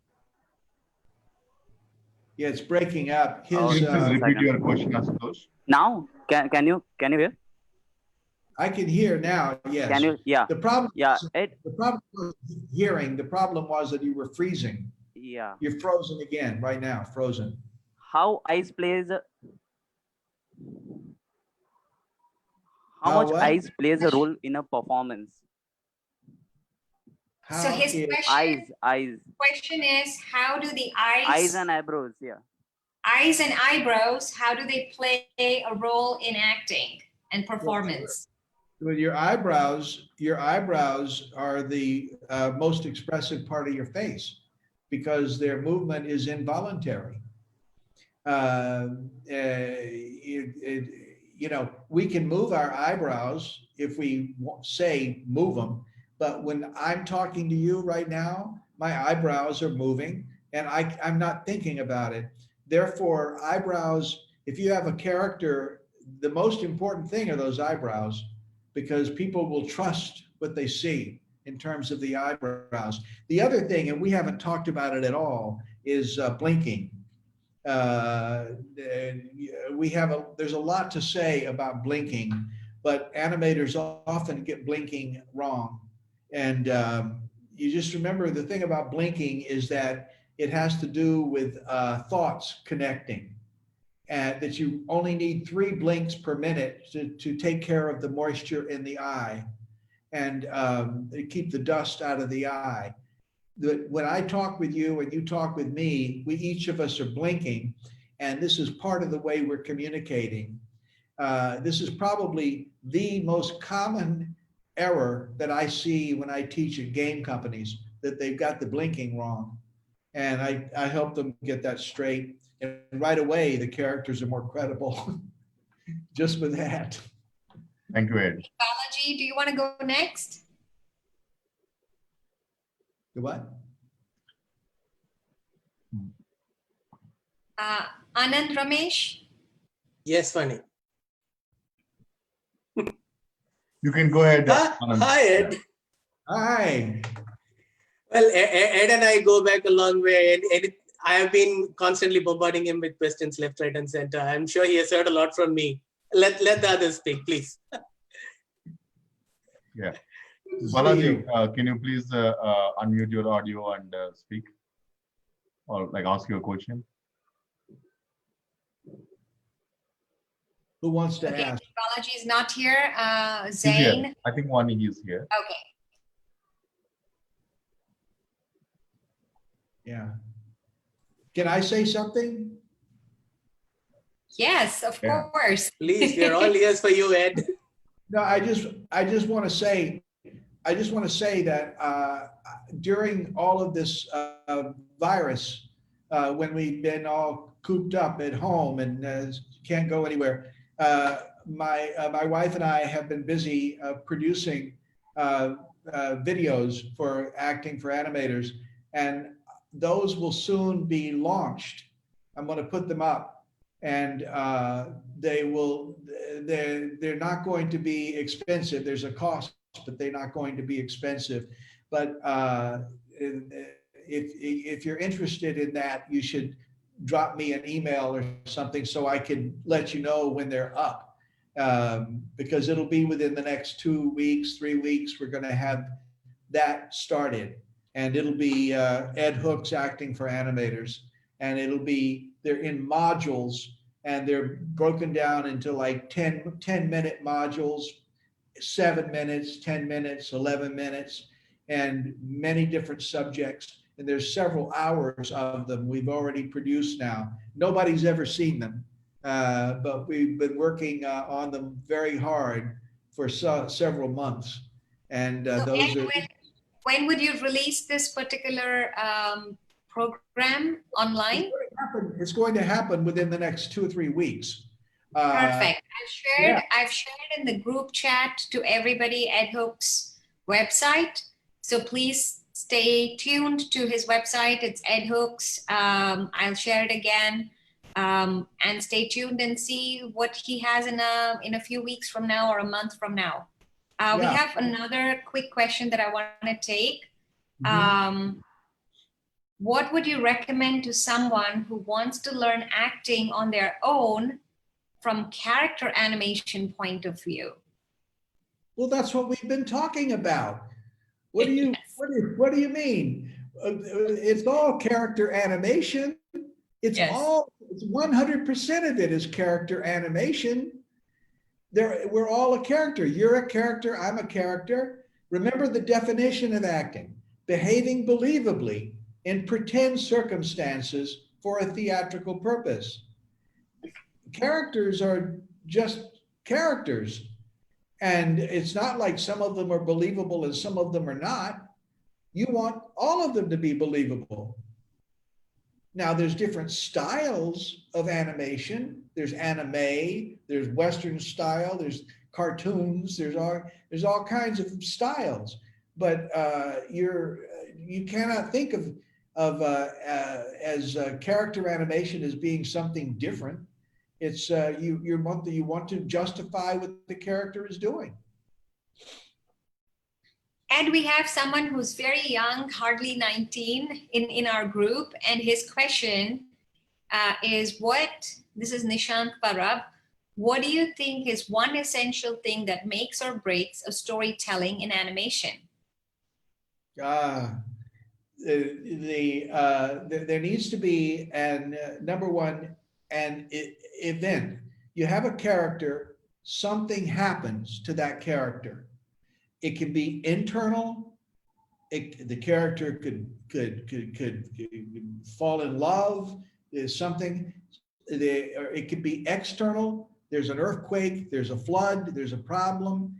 The character then has to deal with that situation. And then the character either succeeds or fails, survives or not. Remember that the character is acting to survive. And so we in a story, you need to have some kind of incident. You need to have some kind of event that the character has to deal with. It's not enough just to have an interesting character who has interesting emotions and a big nose like me. It's not enough. You need a story. And a story is an event. Something is happening. I saw that, there's a wonderful short animation from the Ringling School in Florida. One of the students there, they did a wonderful story about two gay boys, and they fall in love. You've seen this. The one boy has these feelings for this other boy. That's the event. What do I do about it? He doesn't know what to do about it. He has these feelings and he doesn't know what to do about it. And so we watch him trying to do something about it. And then at the end of it, the two of them are just sitting there looking at each other. And you think, well, maybe they got together. So it's a wonderful little animation. And that's the event. He falls in love and he didn't know he was going to be in love with a boy. He thought he was going to be in love with a girl. That's the event. Got it. And I know we're almost done with our time. Do you have the energy to do another 10 minutes? Sure. Okay. Shiva, you can take Yeah. over. Thank you, Vani. I see Zain Faroki here. Zain, do you have a question?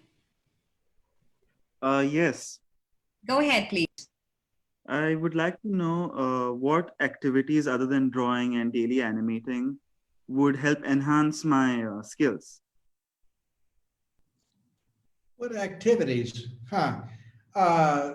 Probably psychotherapy. You need to study emotion. You learn, the way that you learn and the way that I learn may be different. and we may be after the same thing. I find that in order to understand other people, I try really hard to understand myself. And I think that I all the time am reading books on psychology and philosophy, and I watch people all the time. And I think that's what to do. It's you must be observant. Do you know who Robert Downey Jr. is? The actor? Yeah. Okay. I did a movie with Robert Downey Jr. I had a little part, not a big part. And I had never met him. And in the morning, I was getting some coffee at the coffee truck. And Robert Downey Jr. walked up and he introduced himself. I shook hands with him and I said, oh, my name is Ed Hooks. And he said, you're number 13. And I said, what? He said, you're number 13 on the production list. And I went back and I looked at my production list and they had character 1, 2, 3, 4, 5, 6. And like that. And sure enough, I was character 13. And he had learned this out of nowhere. This is the kind of person, what was he paying attention to that he got this? I think it's that kind of observation, people who pay attention to such little things, and it causes you to be better at observing. And I think that that's what to do. You have to decide that it's your job to be more observant than the people around you. Make it your job and to do it. Hey guys, all the people that are there and the participants, if you guys want to turn on your videos so Ed can look at everybody's faces, please make sure you're all muted, and Shiva will spotlight a couple of people, if that's okay. Mm-hmm. Please raise your hands if you want to be on cam, and I'm going to pull you in. Yeah.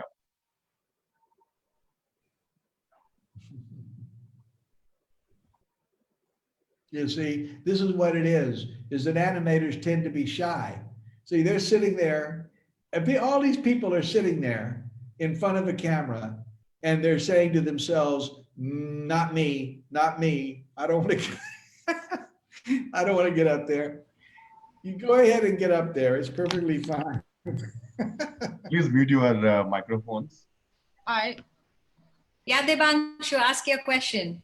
Yeah, first of all, this is a so fanboy moment for me. Thank you so much, Ed. Thank you so much for giving us this such a wonderful time. I'm still in awe.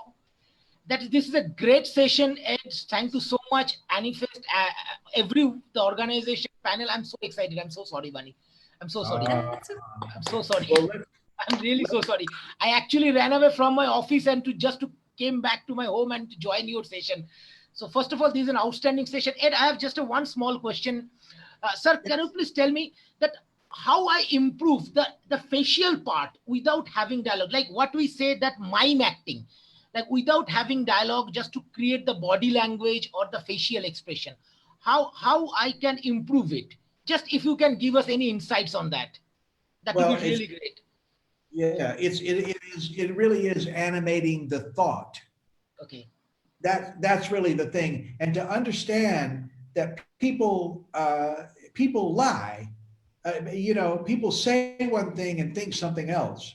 You meet somebody and you say, they say, hey, how you doing? And you say, oh, I'm doing fine. And you're really not. You really got, problems of some kind or the other. And anyway, your stomach is upset. And so, but you tell them that you're doing fine. And so we cover our emotion. This is a big thing for animators. Animators have been taught to display emotion. Yes. No, humans hide emotion. We do not display emotion easily, even to lovers. We tend to cover emotions and to show to the world how we want to be perceived. So if you want to learn about facial expression, you start with learning how the mind works and understand that people hide their emotion. And once you get that, then you start seeing tension. You start seeing the eyebrows moving, and you see that someone is covering their, it's backwards of the way that many animators are taught. It's just too bad. Animators are taught to wear everything on their sleeve. What? Ooh, ah, ooh, ah, all of this. And it's no, we need to go beyond this. That acting has almost nothing to do with words. It has to do with intention and thoughts and thinking. And that leads to the emotion. Excellent. Thank you so much, Ed. Thank you so much. I applaud to your energy and more. Admin Sharma, do you want to go next? Hi, Ed. Can you hear? Hi. Hi, I just caricatured you. I don't. Oh, okay, it's not working. Thanks a lot, Ed, for this session. Hey, Jones. Jones, show your caricature. Yeah, it's not work. Can you see? If you remove your virtual background, then it might work. Oh, Yeah. Oh man, it's not working a bit. Can you remove your virtual background? Just put your artwork on your face. It'll work. No, it's no, it's a bit of. So, Jones, you should remove your like virtual background, and then it should work. Yeah, I'll come back in a minute. Yeah. Hey, Admin Sharma, I wanted a couple of girls to speak here. I see Dishi and Admin. Hi, I'm Himangi Sharma. Hi, Ed. So Hello. I wanted to ask the question. So, like, suppose a character is totally opposite to us. So I want to animate that character. So how I get into that character so easily to get to know about it, to animate it, to show it like proper with the movement and emotions and feel. So how to get into that opposite character to me? I only could understand part of that. Vani, can you repeat what she just said? Thank you, Sharma. The question that she had was something that I already asked earlier, which is that if your personality is different, how do you change personality in character? So if I'm an introvert, how do I project an extrovert? Am I correct, Sharma? Okay. So we already addressed it, but she is apparently not understanding the answer. Sometimes you can find in real life, if you have a character, I remember in my acting classes when I'm teaching actors, not animators, I remember I had once a very shy actress, very shy. And I said to her, after she worked on a scene 2 or 3 times, I said to her, I said, I want you to play this as if you were Hillary Clinton. I told her. I said, you know who Hillary Clinton is? You know, Bill Clinton's wife? And I said, I would like you to play this as if you're Hillary Clinton. And so she pretended to be Hillary Clinton. And her mind, all of a sudden, she became very confident. She stopped being shy. All of a sudden, she became Hillary Clinton. And I thought, So I think that an animator could do the same thing. It's you can use a real life, a real world example to help you understand your animated character. Make sense? Yeah. Cool. All right. 2 more last questions, and then I think we'll be good. Now, can you see the caricature? Yeah. Oh yeah, there you are. Look at that. Bravo. I also took a ton of notes, Ed. Thank you so much. You know, it helped me a lot. I also took a ton of notes, a lot of notes. Thank you. Thank you so much. Yeah. Jones, just email us and we will send it to Ed, or you can directly send it to Ed. Yeah, sure. My email address is edhooks@edhooks.com. Yeah, Ed, sure. I'll share it. Yeah, send it to me. I'd like to see it. Dishi, you go next. It's been an honor to talking to you here right now. I have never imagined that I will talk to you like Well, it's this. good to talk to you. Honor. I have purchased a book on Amazon, Acting for Animators, that you have written. Here I got your actual sign which you have gifted to someone, Laura. Literally, it's just destiny. I got that your signature autograph book, your autograph book from Amazon. She got a copy of your autograph book from Amazon and she's super excited. Really? Oh, she found it on there autographed? Yes, let me show you just a second. All right, does anybody else have questions while Dishi finds her book? I think you have done that. Yeah. Oh, I wrote that to somebody must have given it to me at a Pete is just saying hi. and then they took the book out and sold it. Okay. Well, I'm glad you have it. I'm glad you have that, Dashi. And I have a question. In one of your video on YouTube, you said to study eye blinks must watch Boy and the World movie. It's great example to study eye blinks. Yeah. Boy in the World. Do you know that movie? Yes, I have seen it because you have referred in one of your interview that it is a great reference to study eye blinks. Yeah. It's a wonderful movie, Boy in the World. And you know, that movie, it has the dialogue in it is actually Portuguese backwards. They actually, so they recorded it Portuguese backwards. The movie was made in Brazil. And so when they recorded it, when a character speaks, it comes out like gibberish. You cannot understand anything in that movie. You cannot understand any of the dialogue at all. It's an adult movie, by the way. It's for grown-ups. It looks like it's for children because of the way it looks, but it's really for adults. Yeah, but how can I deeply study more in that movie? How can what? How can I study more deeply in that movie? How can you study more Deeply, in that movie? deeply. I think her question, Ed, is that she wants to get more deeper into breaking down the film and understanding the parts of it. Is there a way to analyze a project? Yeah, there is. She can send me an email. I think I did an analysis of it and I'll send it to her. Sure. Okay, sure. One more. The seventh emotion is contempt, right? That's right. Yes, yes. Contempt. Can you and contempt. And by the way, contempt is the only emotion that's expressed only on one side of the face. It's a lifting of the side of the lip. It's a lifting. And it's the only emotion that's expressed only on one side of the face, contempt.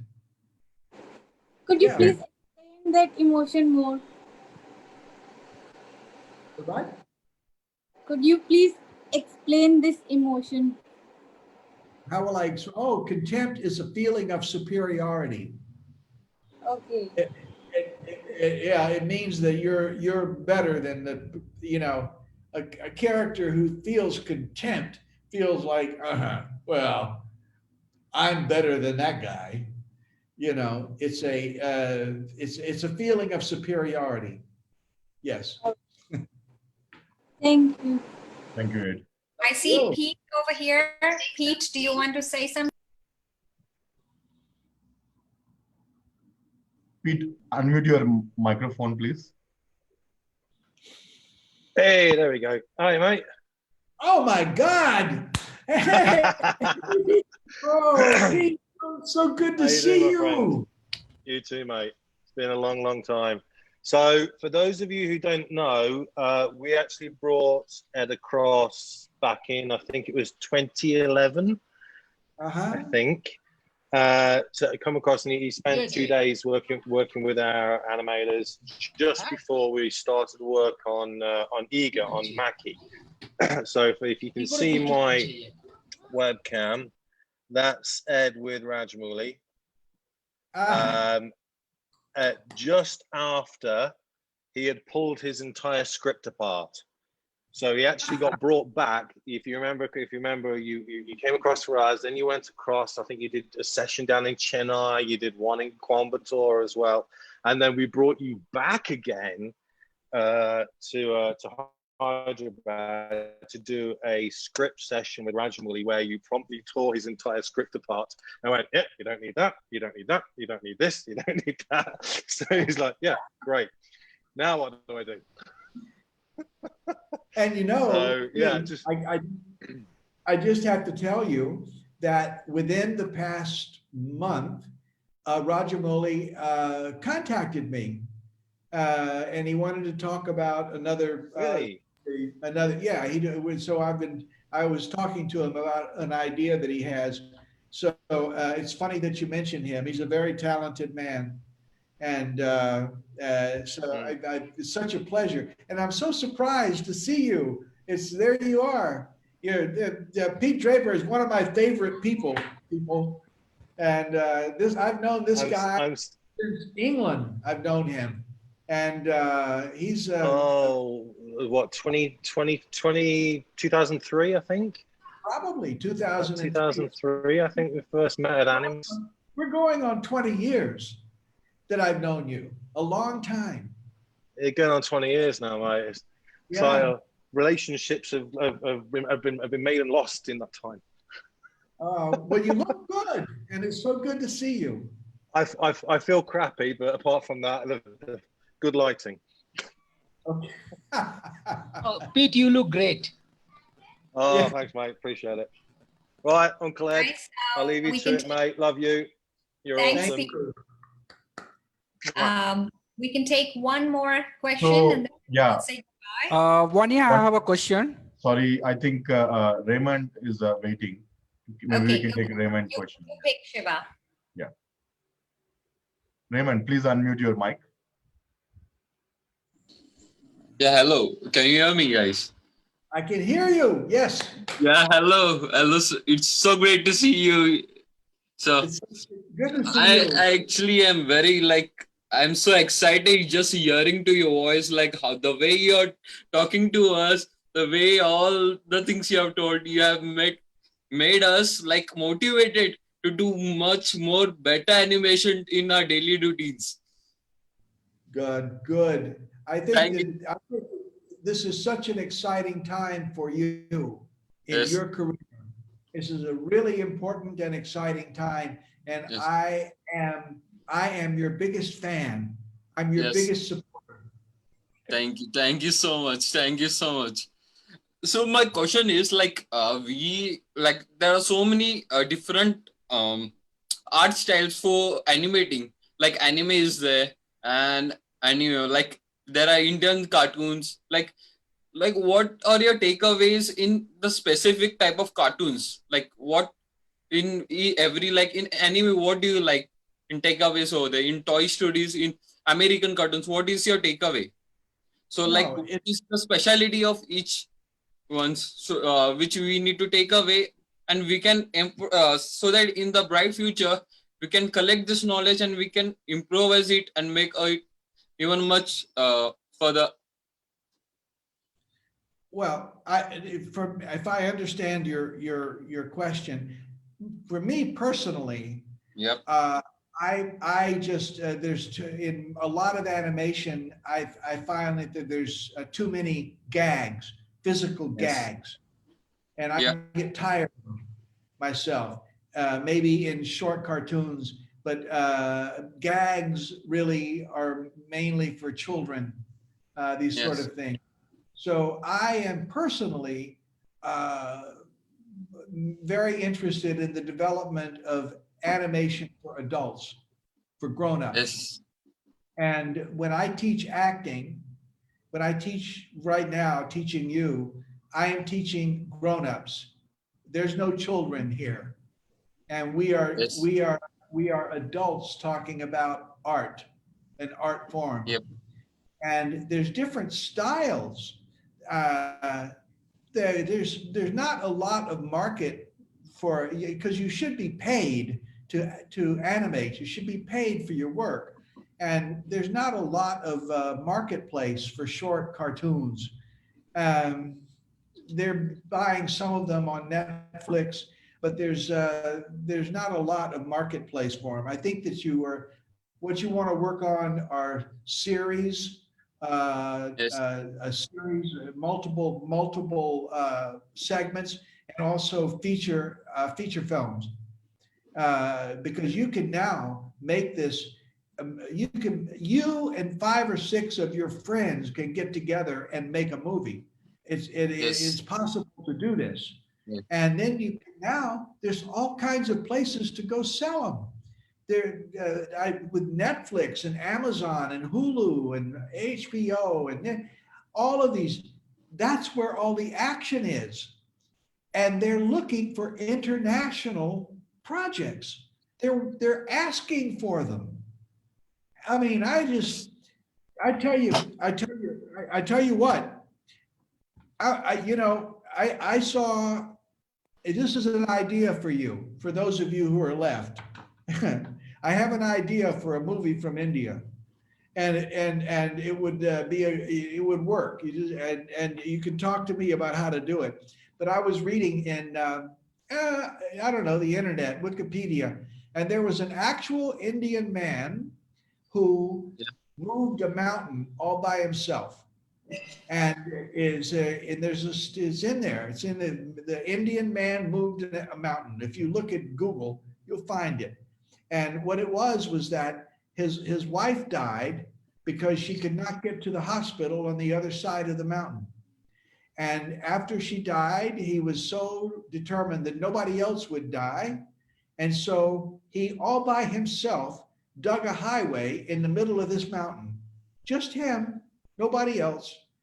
And he did this all by himself. I'm telling you that story, which has been made into things in India, but they've never traveled, that kind of story would work in the international market. Because everybody everywhere can relate to how much willpower you need to move a mountain. And it has right away a first act, second act, third act. It's all right there. And it's in India. You could do it. What you do is you make this story, and you just understand that the people that in Australia don't know anything about India. So you got to be careful how you tell the story, so that the people in Australia and the United States and Russia can understand the story. That's all. You can do it. Yeah. So. Yeah. Great. Thank you so much. Yeah. Yeah. Got it. Like, it's so exciting, actually. Really. It is exciting. Let's make a movie. Let's do it. Thank you. Thank you, Ed, for making the time and sharing your knowledge to all of us. It's been such a pleasure. Thank you, Shiva, for being there all the time. And thank you, Sanjay ji. Couldn't have done it without you, and all the coordinators and evangelists that are supporting this amazing thing. And thanks to all the participants for being here. Let's all give Ed a visual clap now that he can see us. Thank you, Vani. Thank you all for being there, for taking the time, and let's go make movies. Let's let this be the beginning of something and not the end of it. Okay? Absolutely. Yes. Thank you, Ed. Thank you so much, Ed. Thank you so much. Thank you, everybody. Thanks, Vani. Thanks, Asifa. Thank you, everyone. Yeah. This is a moment of Thanks, lifetime. Ed. Thank you. Yeah. Thank you. Thank you all. Okay. Thank you all. Bye-bye. Bye-bye. Bye-bye. So please do join and subscribe our Asifa India Facebook group for all our future updates. We are working on getting on some amazing speakers, and we'll be coming up with many other webinars and master classes in the coming weeks. So please do follow us. Thank you all. Thank you so much. Thank you so much. This was amazing. Thanks, Shiva. Thank you. Yeah. Thanks, Shiva. Shiva.